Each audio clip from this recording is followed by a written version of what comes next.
Boa noite, pessoal. Aqui é o aluno Israel. A gente está fazendo a leitura aí do livro Teoria e Técnica do Texto Jornalístico e eu fiz a análise das páginas 138 a 143. Bom, eu vou iniciar aí com o capítulo texto da reportagem, falando para vocês sobre a sequência da notícia, tá? O autor ele começa aí o discurso alegando que por meio de uma notícia ela se acarreta em outras que são sequenciais a essa primeira. Ele cita como, por exemplo, a queda de um avião, se houve mortes, possíveis causas, e o fato, né, é de extrema importância e que com certeza ele vira uma notícia. Ele fala também que após alguns dias seria dada uma segunda notícia relacionada ao resgate dos corpos e até mesmo uma terceira notícia sobre os relatórios técnicos do desastre. Ou seja, por mais que seja o mesmo fato, as abordagens sempre devem ser diferentes, né? Ele diz que as abordagens sempre são diferentes para poder aí informar o público de uma nova descoberta. Bom, gente, aí a gente vem para a parte aqui da notícia versus a reportagem, que nesse trecho ele diz que tudo se inicia por meio da pauta. O que seria a pauta? Ela nada mais é que o planejamento do processo de criação, né, que vai acarretar numa notícia ou numa reportagem. Na pauta é colocado basicamente aí o tema, o histórico de abordagem, as informações essenciais sobre as fontes que a gente pretende entrevistar. A pauta ela nem sempre é premeditada, tá? É importante a gente citar isso, porque a gente pode, um exemplo aí que eu vou dar aqui, um acidente de carro. Ele só vira pauta na hora que esse acidente acontece. Então, o autor ele deixa um trecho bem importante aqui que ele subdivide a pauta de notícia. Ele faz uma linhagem aqui, uma subdivisão do A até o E. Eu vou ler para vocês aqui como que ele diz que é feito isso. Ele começa aí falando da indicação de suítes, que seria a continuação do ou desdobramento de algum fato. Aí ele vem para sugestões de coberturas sazonais, que seriam pautas anuais, geralmente sobre acesso à praia no verão, preço de roupas no inverno, preço de ovo de Páscoa, enfim. Ele diz também sobre fatos de interesse público, né, denúncias, invasões.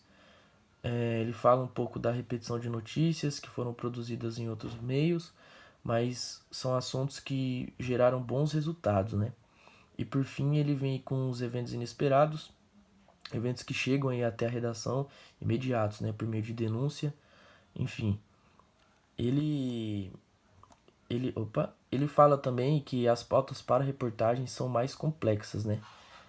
Geralmente quando você vai fazer uma pauta de reportagem, são atribuídos prazos, né, longos prazos, e até mesmo é feita aí uma medida de custo, né, um custo de produção. Ele diz que as notícias podem motivar reportagens como, por exemplo, a queda de um prédio. A queda desse prédio serviria de um gancho, né?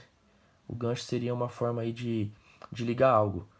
Ou seja, para reportagens sobre prédios da região, formação de engenheiros, fiscalização de obras, dentre outros enfoques aí que ele pode estar abordando. Vou pular aqui para vocês agora sobre a cobertura.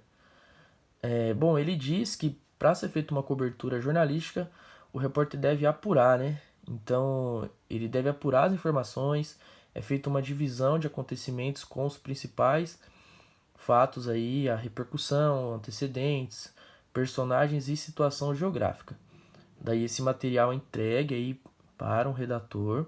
Geralmente o redator aí que tá mais habituado com essa informação desde o início dessa notícia. Ele fica responsável aí por editar ou subdividir o conteúdo por meio de matérias, fotografias com subretrancas aí, né, como subretrancas do texto mais importante. Bom, gente, ele diz que raramente o repórter que vai redigir esse texto, porque o repórter não tem tempo, né? Ele já não tem esse tempo, por isso que o redator fica com essa função.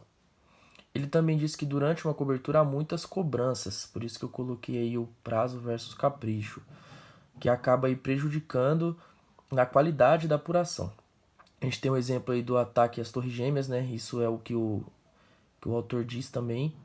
onde ele fala que diversos jornais brasileiros movimentaram seus repórteres correspondentes, mas só se viu o mesmo conteúdo, ou seja, fotos e vídeos eram usados o tempo todo, repetidamente, por todos os veículos, então não houve entrevistas, fotos ou qualquer outra informação nova, e sempre um conteúdo repetitivo. Gente, minha voz não liguem para minha voz, eu tô um pouco rouco. Eu espero que vocês tenham aí compreendido a minha análise, tá? Eu vou passar aí pro João, ele vai falar para vocês um pouco do discurso condensado, tá joia? Obrigado, boa noite.